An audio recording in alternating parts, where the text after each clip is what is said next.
morning all of you.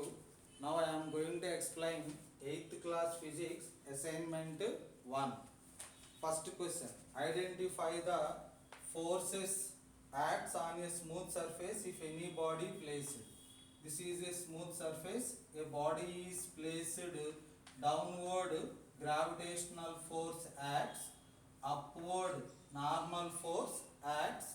If you apply a pulling force, that force is acting along that direction. Totally 3 forces are acting. Second question. Write types of friction. So there are 3 types of friction. One is a static friction.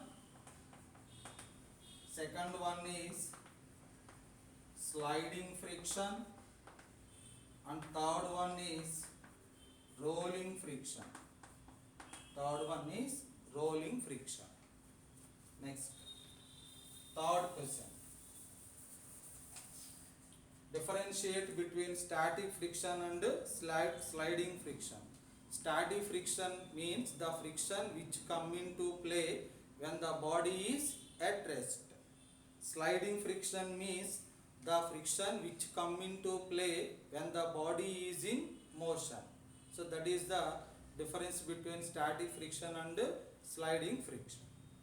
Next, fourth one. Name the maximum static friction and explain. So maximum static frictional force is called limiting frictional force. So answer is limiting friction. Limiting friction. Next, fifth question. So here, if you consider in this diagram, A is acting here, B is acting downward, C is acting upward. So the body is moving along this direction. So here A is called frictional force because the body is moving along this direction. Frictional force is acting along this direction. B is called gravitational force. B is called gravitational force. C is called normal force. C is called normal force. Okay. Last question. Explain an activity that frictional force is independent of area of contact. See here,